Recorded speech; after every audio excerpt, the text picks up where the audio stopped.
You can do what you want to do, but if you're doing it in secret, you're lying. Shame is a low-grade emission, and anything you're doing in shame is preventing you from reaching your full potential. The strong man feels his emotions. The strong man is not a victim or a slave to these impulses and these compulsive behaviors. Once I learned about the darkness, I was like, oh shit, what have I supported? Hey everyone, it's Ian Koniak, and today I'm going to talk about a topic which is pretty taboo and I think pretty personal, and that is some of the dangers of porn and what I've been seeing and observing, especially in the past few years. And when I say porn, I'm talking about not just pornography, I'm talking about the general sex industry, including new emerging sites like OnlyFans and anywhere where men can go to view women nude or engage with women. And this is something that, again, I'm seeing come up more and more, and I thought it's important. Now, you might be someone who follows me for sales advice and be thinking, well, what the heck does this have to do with sales? And I'll tell you, it has everything to do with not only sales success, but success in life. You see, what I coach people on is helping them perform to their full potential. In other words, be proud of everything you do, not to have any secrets, not to have any shame. When you're walking in integrity, when you're walking in a place where you know that you have nothing to hide, and you know, we all make mistakes, but generally you're doing your best, you can go out and have confidence to go out and tackle really, really big goals and really big things. And I haven't seen a single person that I've coached, and I've coached hundreds of people, that are proud and say, I love watching porn and I do it publicly or I share it. And it's typically shrouded in shame or secrecy. And it's something people just don't talk about. And for me, again, the most free person in the world is the one with nothing to hide. So if you think about performing to your full potential, it's all about identifying and taking inventory of the things in your life that ultimately you want to do, and adding those things, and then removing things that you don't want to do.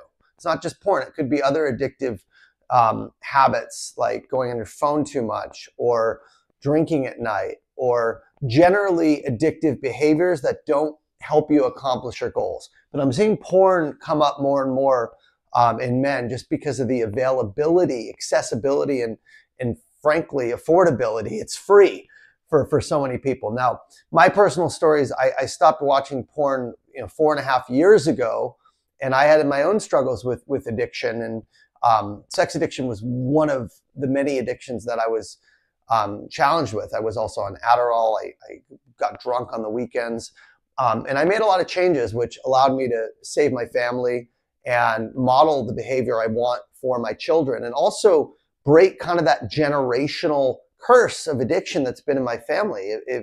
There's a great quote that I heard, right? It's this, it ran in my family until it ran into me. And I think that is so, I'm so proud of. There's nothing else I'm more proud of. I'm proud of being able to face my demons. And, porn was one of the many demons that I had. So I speak to you from experience, and someone who was kind of a slave to their addictions and vices, and now I'm on the other side, and I can't tell you how much more intimacy, trust, and power I have in my own relationship with my wife, and how I raise my children because of some of these changes I made. So I'm going to walk through in today's video a lot of the trends I'm seeing, and why I think pornography and anything related is very dangerous, frankly. And again, this is not to bash porn and say, I want to cut off porn. You're an adult. It's your relationship. You do what you want to do. I'm just trying to bring some awareness into some of the dangers that I've experienced. And I see a lot of people that I coach, and just men in general. I just went on a retreat with 24 men, and this came up a lot. And it's something I think is every man's battle. This is not for women as much, this video, but I know women can struggle with this stuff too, but I'm addressing specifically men in this video. So the first thing I want to talk about is that it is highly addictive, right? And specifically what I mean with addictive is it's a gateway drug. Okay, so anything addictive means you start and you don't get as big of a high from doing what you did, so you seek either more of it or more variety of it. And porn feeds this really well, right? You could pretty much find as much as you want and stay on it for a while, right? Or you could get more variety. And when I say it's a gateway drug, what I often see is porn leading to other more, I'd say, deliberately harmful type of behavior. So flirting with women outside of a relationship. Again, you're watching this porn and it gets in your brain, and then you see women, you might have more sexual needs or urges around them outside of maybe your primary relationship. So it could lead to flirting, right? In a very harmless manner. It could lead to online chatting on Instagram or chatting with other women. We see this all the time in married men. It breaks up marriages, right? Check the DMs, right? Could lead to looking at women and throwing your feed of social with just, scantily clad women. It's like permeating your brain. And then it could go to more extreme type of behaviors like going physical. So getting to escorts, right? Or thinking of using, because it's literally a click away. Or what we're seeing a lot of is webcams, right? OnlyFans has taken off, but these are live women. These are people's daughters and sisters and mothers in some cases. And it's very different for women in relationships. And I know I experienced this with my own wife because I'd gone on webcams, and she was like, you watch porn, do what you got to do. It wasn't that big of a deal for her. But when I had told her I'd gone on webcams and seen live women, she was devastated. So my thing is like, look, you can do what you want to do, but if you're doing it in secret, you're lying. It's shameful. If you're single, okay, whatever, maybe not as big of a deal. You're only hurting yourself. But if you're doing it in a relationship in secret, when you're married or in a significant relationship and your wife or partner doesn't know, you're hiding secrets, and that hurts intimacy. Intimacy means into me you see. Intimacy, into me you see. And if they can't see all of you because you're hiding stuff, that's shameful. So again, I justified it. I rationalized it. I normalized it. No big deal. But in reality, it was, because it was a big deal for my wife. And it was devastating. So that's what kind of caused me to stop, is I realized the impact on her. When I saw how much pain I had caused her by doing some of this stuff, I thought it was harmless. So you may think it's harmless, but if you really want to know, be open about it. Tell your partner, ask them how they feel about what you're doing. So that's one example of like porn leading to live interaction with real women on more interactive sites. Another example is leading to strip clubs or massage parlors or prostitution or, taking off your ring when you're going out and flirting. I mean, there's a million variations of where this thing is, but it starts with porn. It's like smoking a little pot and experimenting with drugs, right? It's that general place that I'm talking about. So if you cut off the source, right, all those other things get cut off too. And that's very powerful if you're in a committed relationship. And if you're single and you're doing these things, that's preventing you from finding the woman of your dreams. It really is, because that becomes something you can go to, and it's easy. And you don't have to do the work of going and finding, a woman that you want a relationship with, because you can get off just by going online or going live somewhere in some cases, right? So that's number one, is it's highly addictive. It's a ton of dopamine. Number two is, for most people, there's some level of shame associated with it. You go in, you hide, you don't tell anyone. And like I said, shame is a very low grade emotion. It's something that if you're ashamed, you're not going to show up confident. You're not going to show up proud. One thing I feel is super confident because I know I face my demons and I'm not doing any of that shit anymore. And when you have that, again, you're free. So anything you're doing in secret and shame is hurting your ability to go out and tackle massive goals, to go out and make things happen, right? Because you're hiding stuff. Even if you're not again, if you are open about it and you're good with your relationship and you don't have any shame around it, stop watching this video. No worries. But that isn't the case from what I've seen from most men I talk to, right? They don't want to do this. Part of them is like, I don't feel good about this. It feels kind of gross, feels kind of icky, right? Do it off in a corner. Again, this is something that's very compulsive. People will go work and go do it in the bathroom, go look at a little porn, get relaxed or whatever. And it's like, you're working. So it's this compulsive behavior. And anytime you give into your impulses, you're not mentally strong. The strong man feels his emotions. A strong man is not a victim or a slave to these impulses or these compulsive behaviors. And sex and getting off is one of those big ones where it's extremely compulsive, and there's value in being able to sit with your feelings without needing to escape or medicate to feel better. And this is like giving you an immediate relief of what you're feeling. And once you stop doing these things, once you cut off the source, you actually face your feelings. And that's where healing starts, when you face your feelings. So again, shame is a low-grade emission. And anything you're doing in shame is preventing you from reaching your full potential. And that's, again, sales is really, really hard. If you're going to go develop a point of view, reach out to executives, really go after some massive goals, start a business, whatever it is, you got to feel confident. And if you got part of you that you're ashamed of, right, you're in conflict internally. And until you break that conflict, you're not going to be free to go out and do amazing things and serve others in the huge capacity that you're able to in this world. So shame is the number 2 thing. You don't want to do things you're ashamed of. Number 3, and this is important to me, is it objectifies women. It objectifies women. It's like when you're watching this stuff, you're seeing women as a sex object, and then you go into the real world, and that's how you see women walking around, and you want to, picture them with their clothes off or get thoughts about them. And it's like we're just proliferating, not seeing people for their personalities or for their souls or for their inner beauty. We're just looking on the outside. And I think that's harmful in general to humanity when you just look at women as a piece of meat for your pleasing. And that proliferates women needing to go out and lead with that as well. And it's very superficial, right? And again, this is something that for me really hit me in this men's retreat that I was on. I was like, holy shit, right? These women, most of them, right, that are in porn or OnlyFans, whatever, have come from tough circumstances.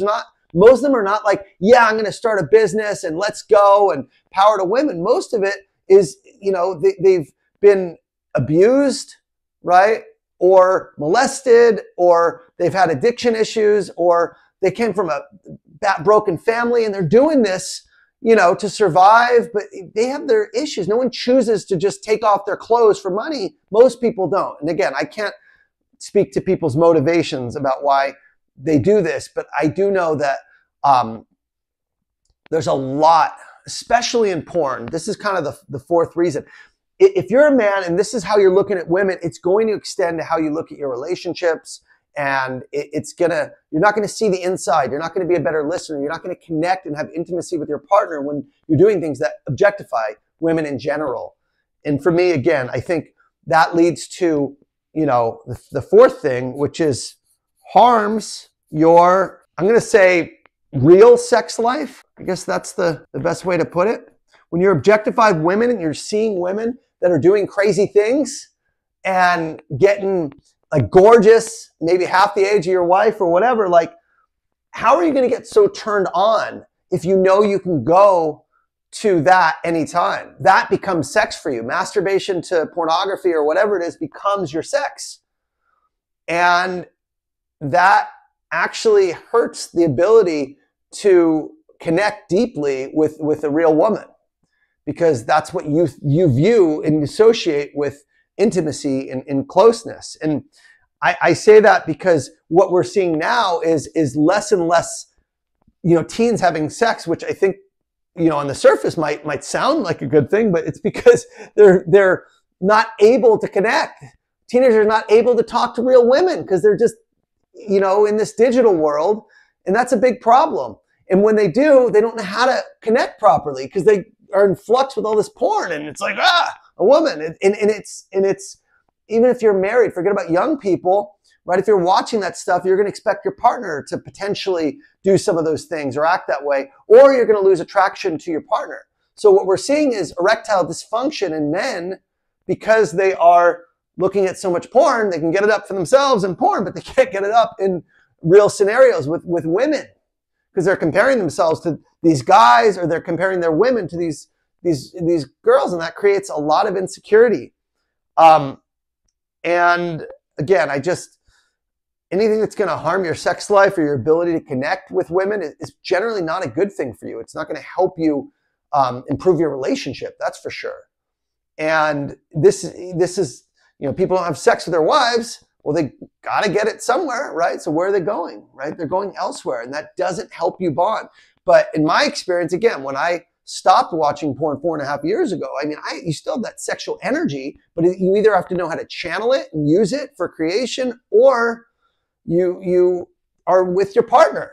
But it's not like, oh my God, I need a release. It's something that is it's vibrancy, it's power. And there's this whole like no fat movement. I think that's kind of what it's about, is like reclaiming your power, not just giving it away where you're just like, I'm better, I'm relaxed now. No, there's energy there, there's power there, there's vibrancy there. And if you're in a relationship, you want to channel that and use that with your partner, which can amplify your sex life, not have erectile dysfunction on it, right? And then the last thing, which is something that's a little newer for me that I learned about, is there's a lot of, let's just call it abuse or darkness, right? Associated with pornography. And for anyone who questions this or doesn't know about it, there's 2 resources I want you to just check out. One is the Pornhub story, which is called Money Shot, the Pornhub story. It's on Netflix. It's pretty mainstream. And the other is a book that just came out that I'm finishing reading now, which is called Takedown. And it's by Lila Mikawa. And it was sent to me in the mail literally the day before I went to this men's work. And I don't believe in coincidences. I believe in divine design. And that kind of like activated this part of me like that said, Ian, you got to speak out a little more about, your truth and help men become a little more aware of what's going on. Again, I say this not to say you do what you want to do. Porn's going to exist. It's not going away. We know that. But whether you choose to watch it and put it into your brain for all these reasons, or whether you don't, right? It's ultimately going to only either help or hurt you, right? No one's watching you. No one knows what you do in secret. But once I learned about the darkness, I was like, oh shit, what have I supported? And so I'll talk a little bit about the darkness for a minute, and I'd encourage everyone to read the book Takedown. I'll put a link to it in the bottom for Amazon. But this industry, the book was about Pornhub and how Pornhub was hosting a lot of videos of child pornography and rape, and people that were unconscious that were getting like gang raped and completely blacked out. And a lot of these videos are coming in from China and from Eastern Europe, and there was not regulation in the upload process, right? So anyone could upload videos. So a lot of these victims were child trafficking victims that were missing their people's kids, and they ended up getting trafficked, and their videos were put on Pornhub. And that's where they were finding a lot of these victims is, people recognized, hey, this is a missing child, and they were being raped, and that was being exploited and monetized. And all this kind of came to surface in 2020. That's what that Netflix video is about. And the Takedown is about the process of uncovering all this stuff. But Pornhub ended up taking down 80% of their videos. 80% of their videos, because they couldn't be verified as to the age of the people in there, and there wasn't consent.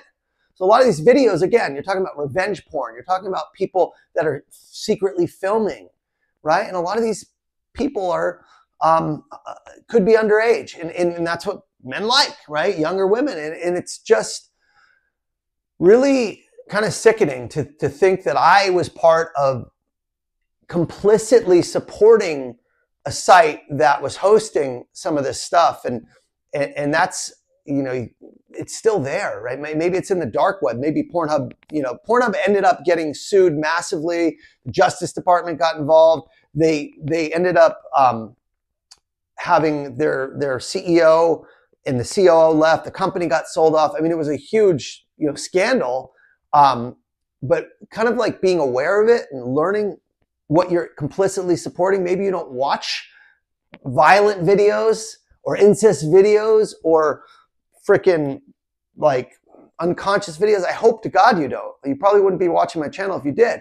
But if you're on a site or an affiliated site that has supported that or looked the other way at best, like you're part of the problem. And for me, to me, I don't want to be part of the problem. I don't want to support this in any capacity. Forget about all these other reasons. Again, I'm going to a site that is associated with harming children or not reporting harm of children. A lot of this stuff was obvious. Kids as young as 3 years old. I have a 4-year-old boy. I mean, it just fucking sickened me to my stomach to read and to hear about what was going on. And there is so much darkness in that industry. Massage parlors, again, a lot of these women are trafficked, right? So the whole sex industry is infested with people that are abused or molested or trafficked. It's rarely, yes, I want to do this for women empowerment. These females on there a lot of times have no choice. They've come to desperation, and that's what leads them to being a porn actress or OnlyFans or whatever. It's not a great situation that they're proud of either. And if they are, again, more power to them. I don't care. They can do what they want. But a lot of the people in that did not choose that, right? It wasn't there, yes, I want to be a porn star when I grow up. So again, I don't want to support anything associated with darkness or evil in any capacity. And for me, reading and hearing about what was going on opened my eyes to being part of it. Even though I wasn't watching any of those type of videos, going on a site that ultimately gets funded by ads, right? Like any traffic site, any tube site, right? Those are eyeballs that's going to demand more. I don't want to help them make more money. So I say that because I'd highly encourage you, if you're trying to like stop porn or you don't feel great about it and you're like, hey, this is not serving the best part of me. This is not helping me become the best version of myself. And you want a reason to really stop, dislike porn. Maybe you've wanted to stop in the past and you haven't. Reading about the industry and kind of some of the darkness there, and it goes on and on. I mean, the victims that came forward that were basically teenagers when they were filmed or raped or whatever, were trying to get it shut down, and Pornhub wouldn't take these videos down. And Pornhub owns all these other sites. They have a monopoly in the porn site. So even if it's not Pornhub, it's maybe one of the other sites too. So just be aware. Don't look the other way. Be aware. And if you still want to watch, great. Do what you want to do. But just hopefully my goal in making this is maybe you think twice. Maybe you think twice next time and say, this isn't something that I really want to do anymore. So if you're in that boat and hearing about the genuine dangers of porn and it serves you, or if you're in another boat and you're addicted or you're doing other things that porn led to, like strip clubs, massage parlors, prostitution, any of that stuff in secret, there is freedom on the other side, I promise you.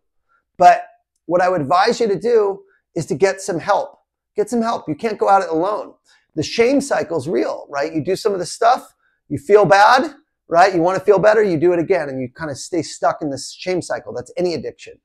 And to get out of that, it requires being open. It requires being truthful, being vulnerable, and getting support. And there's a lot of organizations that can support this new threat, this highly addictive. And I've been going to meetings for a long time. These meetings are full. They're packed with men, all ages, with the same struggle. Some of them were more extreme. Others are like, I just don't want to watch porn. It's not serving. My wife's not cool with it. I don't want to do it. I'm doing it in secret, right? So there's a whole spectrum of people, but it's a very common problem. And there's so much shame and taboo about it that I just thought, I got to do something to destigmatize, right? There's nothing wrong with you. This stuff is normal. For me, I was exposed to porn. Gosh, I was exposed to Playboys when I was probably my son's age, 8 years old, and porn, like hardcore porn at 12 years old. It was indoctrinated. That's what I thought what sex was. And it was just normal. And I had part of my life for a very long time. So I say this because there's no shame in what you're doing, right? But what you need to be aware of is where it leads to, how it hurts your relationship, how it hurts your self-esteem and your confidence, how when you have shame inside of any part of you, it impacts your ability to go out and do great things, right? And in the harm it could be causing your intimate sex life, and the harm that you're supporting in watching and viewing women that a lot of times have been, put in really bad situations, and that's why they're there. And so again, take what you want from this video. This for me is a service for men, because for me, what I do want to do is help men be in full integrity with their values. And I know this doesn't align with a lot of the values of the men that I coach, and it's just something they struggle with and they kind of wash to the side. And when we really face it, there is a lot of shame there. And when they're free of it, there's a lot of freedom. And I've seen it time and time again, and I've walked in it myself. So with that, I'll give you a couple of resources. So the first resource, if you struggle or you want some help, sexandrelationshiphealing.com. It's a great website where they have meetings and support groups for men who are either struggling with porn or any type of sexual addiction. Another resource is saa-recovery.org. It's Sex Addicts Anonymous. It's a 12-step group for porn or sex. There's a million of them. Again, there is literally thousands of these support groups. That's how common this is. I say it's every man's battle for a reason, because it's something every man seems to have some type of struggle or shame or something around. And the ones that have not do it, they're doing some amazing things. It's just not serving them anymore. It's like a lot of people that give up alcohol and they just start flying because that thing was holding them back. Well, that's what porn is for many men. So that's another great site, saa-recovery.org. And then the last thing is, I shared my story at the Sales Success Summit on how I overcame addiction, not just of this, but of multiple addictions. And I gave a keynote, and I'll leave a link to the keynote right here. It's called You Are Not Your Number, Overcoming Addiction in Sales. And again, if you're in sales and you have addiction is super common in salespeople, right? It just is, because of the rush of getting deals and the pressure and needing relief. It's just so freaking common in salespeople. And if you're in sales and you're struggling with addiction of any capacity, whether it's smoking pot at night, you have a love-hate relationship with pot, or alcohol, or pornography, or perhaps all of the above, or Adderall. I mean, I know for me, it wasn't a single vice, it was multiple. I gave a keynote for an hour where I talked about my journey to overcome these addictions. And again, it's been 4.5 years. When I got in recovery, I didn't just stop porn. I stopped getting drunk. I haven't gotten drunk in 4.5 years. I stopped smoking pot. I stopped taking Adderall, threw it down the toilet. Video games, right? I still do a few of these things in moderation. And in all fairness, I've had a few slips with porn in the past 4.5 years, but I quit, right? And slips happen. Right? I think I might have smoked pot a couple times in 4.5 years. I haven't gotten drunk, and I haven't taken Adderall. The porn thing happened a few times, but it was very light. And I told my wife right away, and it's done. It's done. So you're not going to be perfect. It's not like you're given this stuff forever. It's about awareness of things that hold you back in sales and in life. You want to go out and make $500 to $1 million. You want to start a business. You want to mend your relationship. It starts with looking in the mirror and facing yourself and facing some of these things that are preventing you from living the life you want. It's called addition by subtraction. So again, the keynote right here is You Are Not Your Number, Overcoming Addiction in Sales. And I'm going to give one more here called Addition by Subtraction. Watch these videos. I hope it will help you. If you need support, you can always DM me. Tell me this resonates. Tell me it doesn't. I don't care. I'm doing it to help men everywhere. And I hope this has helped you. I'm out. I'll see you guys.